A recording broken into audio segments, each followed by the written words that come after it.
Hello student, I am Rajesh Sharma. Welcome back to another video of economics.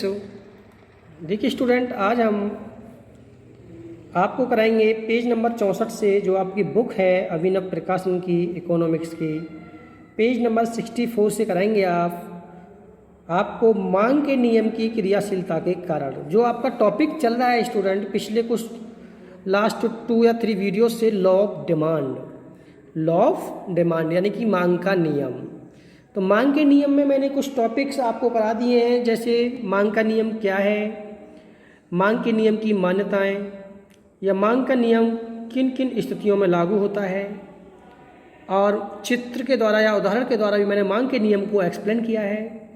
आज हम मांग के नियम से ही आपको बताएंगे कि मांग के नियम की क्रियाशीलता के कारण, या मांग वक्र का ढाल ऋणात्मक क्यों, या मांग वक्र दाहिनी और नीचे की ओर क्यों झुकता है। देखिए स्टूडेंट, जैसा कि आपको बुक में दिखाई दे रहा है, ये टॉपिक आज हम आपको डिस्कस करेंगे मांग के नियम की क्रियाशीलता के कारण, cases of the applicability of law of demand, या मांग वक्र का ढाल ऋणात्मक क्यों होता है। मांग वक्र का ढाल ऋणात्मक क्यों होता है, why is the slope of the demand curve negative, या मांग वक्र दाहिने और नीचे की ओर क्यों झुकता है, यानी कि why does demand curve slope downward. जैसे ये अभी हमने मांग वक्र था ये वाला, अभी लास्ट वीडियो में उदाहरण के द्वारा या एग्जाम्पल के द्वारा मैंने आपको मांग वक्र ये बना के दिखाया था, डिमांड कर्व ये है, डिमांड कर्व बताया था ना लास्ट वीडियो में, बना करके दिखाया था मैंने आपको। तो ये देखिए दाहिनी तरफ देखो, आपका हाथ इधर देखो दाहिनी तरफ होता है, इधर तरफ मेरी पेंसिल चल रही है, इधर साइड आपको राइट हैंड होगा आपका। तो ये जो आपकी डिमांड कर्व है ये राइट हैंड को ही झुकता जा रहा है, देखो इधर साइड इस तरीके से ये झुकता है। यही चीज़ भी इसमें इस टॉपिक में हम बताएंगे कि जो ये मांग वक्र है ये दाहिनी ओर नीचे की ओर क्यों झुकता है। देखो राइट हैंड की तरफ झुक रहा है इस तरीक़ा से, और नीचे की तरफ झुक रहा है, क्यों झुकता है ये नीचे की तरफ। ओके, क्या कंडीशंस हैं ऐसी, तो इसको हम बताएंगे आपको। देखिए स्टूडेंट, जैसा कि फर्स्ट कंडीशन है आपकी सीमांत उपयोगिता ह्रास नियम की क्रियाशीलता, यानी कि मांग वक्र दाहिनी ओर नीचे की ओर क्यों झुकता है, क्योंकि सीमांत उपयोगिता ह्रास नियम के कारण। अब आप ये कहोगे सर सीमांत उपयोगिता ह्रास नियम क्या है, ये भी आपको पता होनी चाहिए कि सीमांत उपयोगिता ह्रास नियम है क्या, तभी तो आपको समझ में आएगा ये टॉपिक। देखिए स्टूडेंट, वैसे मैंने सीमांत उपयोगिता ह्रास नियम की एक स्पेशल वीडियो आपको बना करके भेजी थी। इससे पहले लास्ट टॉपिक में हमने कुछ वीडियो में टॉपिक कराया था, लेकिन शॉर्ट में हम आपको बता ही देते हैं कि देखो सीमांत उपयोगिता ह्रास नियम होता क्या है। जैसे कोई भी कंज्यूमर किसी भी कमोडिटी का उपभोग करता है, उसको कंज्यूम करता है, तो प्रत्येक वस्तु से जैसे जैसे वो उपभोग करता है तो उसे घटती हुई दर से उपयोगिता प्राप्त होती है, या घटती हुई दर से संतुष्टि प्राप्त होती है। जैसे मैं आपको फॉर एग्जाम्पल में बता ही देता हूँ, जैसे आप सपोज करो कोई भी कंज्यूमर है उसको भूख लगी हुई है, तो जब वो पहली रोटी जब वो खाएगा तो उसे उपयोगिता प्राप्त होगी, सपोज करो 10 यूनिट के बराबर, यानी कि ज़्यादा उपयोगिता प्राप्त होगी, ज़्यादा संतुष्टि मिलेगी। जब वो दूसरी रोटी खाएगा तो दूसरी रोटी से वह सपोज करो उसे 7 यूनिट के बराबर मिलेगी। तीसरी रोटी खाने से उसे 4, चौथी रोटी खाने से उसे 2, और 5 रोटी की उनकी कैपेसिटी है, 5 रोटी खाने से उसे 0 लेवल पर पहुंच जाता है, उसे कोई उपयोगिता प्राप्त नहीं होती है, और छठी रोटी खाने से वो माइनस में पहुंच जाता है। माइनस मतलब आपको पता ही है, जिस कंज्यूमर की 5 रोटी खाने की कैपेसिटी है, लास्ट 5 तक वो खा सकता है, तो 4 रोटी तक उसे उपयोगिता प्राप्त होगी। 5वीं रोटी एक ऐसी होगी जिससे उसे कोई फ़ायदा नहीं होगा खाने का, ना ही उससे कोई नुकसान होगा। लेकिन यदि वो छठी रोटी भी खा लेता है, हो सकता है कि उसके नेगेटिव जाए उसका, ठीक है, यानी कि आप समझ जाइए कि जब ज़्यादा खा लोगे तो क्या होने वाला है। ओके, तो इसी प्रकार से देखिए लॉ ऑफ डिमांड में ये जो आपका मांग वक्र जो है, जो डिमांड कर्व है, वो राइट हैंड की तरफ क्यों झुकता है या फिर नीचे की तरफ क्यों झुकता है, डाउनवर्ड की तरफ क्यों झुकता है?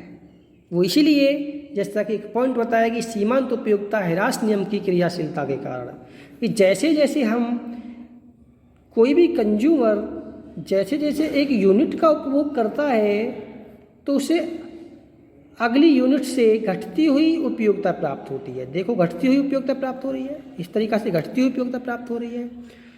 इसीलिए मांग वक्र दाहिनी ओर नीचे की ओर झुकता है। ओके, सेकंड पॉइंट है, देखिए स्टूडेंट, प्रतिस्थापन प्रभाव। प्रतिस्थापन प्रभाव, देखिए स्टूडेंट, प्रतिस्थापन प्रभाव के कारण भी, प्रतिस्थापन प्रभाव के कारण भी मांग वक्र दाहिनी और नीचे क्यों झुकता है? क्यों? प्रतिस्थापन वस्तुएं क्या होती हैं? देखिए, जब स्टूडेंट्स एक वस्तु के मूल्य में परिवर्तन होने से दूसरी वस्तु की डिमांड पर जो इफेक्ट होता है, दूसरी वस्तु की जो डिमांड बढ़ती है, तो ऐसी वस्तु प्रतिस्थापन वस्तु कहलाती है। जैसे फॉर एग्जाम्पल चाय और कॉफ़ी, पहले मैं बता चुका हूँ वैसे, चाय और कॉफ़ी।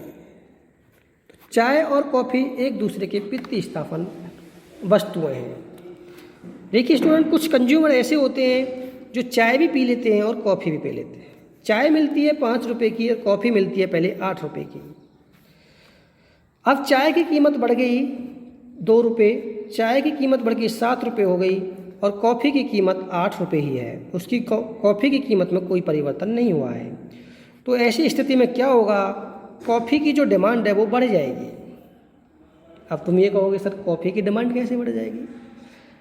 देखिए स्टूडेंट, कुछ कंज्यूमर ऐसे होते हैं जो चाय पीना भी पसंद करते हैं और कॉफ़ी पीना भी पसंद करते हैं। जब चाय की कीमत बढ़ जाएगी तो वो चाय को छोड़ करके कॉफ़ी पीना पसंद करेंगे, क्योंकि कॉफ़ी को अच्छा समझा जाता है, कॉफ़ी का जो लेवल है वो भी ठीक समझा जाता है। और इस प्रकार से सोचेंगे 1 रुपये का ही तो डिफरेंस है, क्यों चाय पिएं, कॉफ़ी पिएंगे, होता है ना।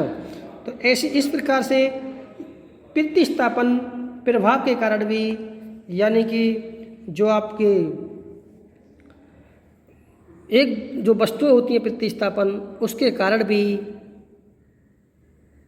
मांग वक्र दाहिनी ओर नीचे की ओर झुकता है। ओके, तीसरा पॉइंट है, देखिए स्टूडेंट, आय प्रभाव। आपको दिखाई दे रहा है बुक में, इनकम इफेक्ट, आय प्रभाव। देखिए स्टूडेंट, कभी कभी क्या होता है, कंज्यूमर की इनकम बदलती रहती है, इनकम बदलती रहती है। तो देखिए स्टूडेंट, होता क्या है, जब किसी कंज्यूमर की इनकम बढ़ती है तो बहुत से कंज्यूमर क्या होते हैं कि इनकम बढ़ गई तो वो जो पहले वस्तुएं खरीद रहे हैं उन वस्तुओं को तो उतना ही खरीदेंगे और इनकम बढ़ने से कोई और वस्तु खरीदने लग जाते हैं। हाँ, अगर जो पहले वस्तु खरीद रहे हैं उनकी वस्तुओं के मूल्य में कमी आती है तो वो मांग की मात्रा को बढ़ा देते हैं। ओके, और यदि वस्तुओं के मूल्य में वृद्धि होती है तो वो मांग घटा देते हैं। तो इस प्रकार से भी इनकम इफेक्ट होने से भी, आय प्रभाव होने से भी जो मांग वक्र है वो दाहिनी ओर नीचे की ओर झुकता है। ओके स्टूडेंट, अब देखो आपका 4th पॉइंट है, क्रेताओं की संख्या में परिवर्तन, change in the number of purchase. तो जैसे कि मैंने आपको बताया है अभी 4th पॉइंट, क्रेताओं की संख्या में परिवर्तन। देखिए स्टूडेंट, जब किसी वस्तु के मूल्य में कमी होती है तो कुछ कंज्यूमर यानी कि कुछ उपभोक्ता ऐसे होते हैं जो पहले उस वस्तु को नहीं खरीद सकते थे लेकिन आज उस वस्तु को खरीद सकते हैं। फॉर एग्जाम्पल एप्पल फ़ोन ले लीजिए या आईफोन ले लीजिए। हम आज वो सपोज करो 50,000 रुपये का आ रहा फ़ोन, आईफोन, लेकिन घट करके वो 10,000 का हो जाए तो क्या होगा, डिमांड बढ़ जाएगी, सीधी बात। क्योंकि जो व्यक्ति 50,000 का फ़ोन नहीं खरीद सकता था आईफोन को पहले, आज वो 10,000 का उसको खरीद सकता है। तो प्राइस घटने से इसकी डिमांड बढ़ जाएगी। इसी प्रकार से यदि इसकी डिमांड, इसका प्राइस और बढ़ जाता है 70,000 रुपये, तो कुछ कस्टमर ऐसे होंगे जो पहले उस मोबाइल को 50,000 में खरीदते होंगे, लेकिन 70,000 में खरीदने में असमर्थ हो जाएंगे। वो 70,000 का नहीं खरीद सकते, उनकी इनकम कम है, 50,000 तक की उनकी लिमिट थी। तो इस प्रकार से ऐसी कंडीशन में वहाँ डिमांड घटती है। तो इस स्थिति में भी मांग वक्र दाहिनी ओर नीचे की ओर झुकता है। और लास्ट पॉइंट है वस्तु के विभिन्न उपयोग। देखिए कभी कभी क्या होते हैं, वस्तु के विभिन्न उपयोग होते हैं, जैसे दूध और बिजली। लेकिन जब कोई भी आपका कमोडिटी है तो उसका प्रयोग कस्टमर सिर्फ महत्वपूर्ण कार्यों के लिए ही करता है। जैसे दूध की कीमत बढ़ जाए तो केवल हम दूध खरीदेंगे अपने महत्वपूर्ण कार्य के लिए, चाय बना लो बात ख़त्म करो, या थोड़ा थोड़ा दूध ले लो बात ख़त्म करो, बहुत महंगा दूध हो रहा है। इसी प्रकार से बिजली, अब बिजली महंगी हो गई है तो क्यों ना हम बिजली का खर्चा घटाएं, इम्पोर्टेंट जो हमारे वर्क हैं सिर्फ बिजली से उसको करिए, बाकी थोड़ा यूज कम करिए। तो इस प्रकार से देखिए स्टूडेंट, आपको यहाँ से दिखाई दे रहा है ये टॉपिक आपको जो हमने आज कराया है, ये टॉपिक क्लियर आपको दिखाई दे रहा है। यहाँ से देखिए वीडियो स्टॉप करके आप नोट कर लेंगे, प्रत्येक वर्ड आपको क्लियर दिखाई दे रहा है। और यहाँ से ये वाला page. Okay, thank you students.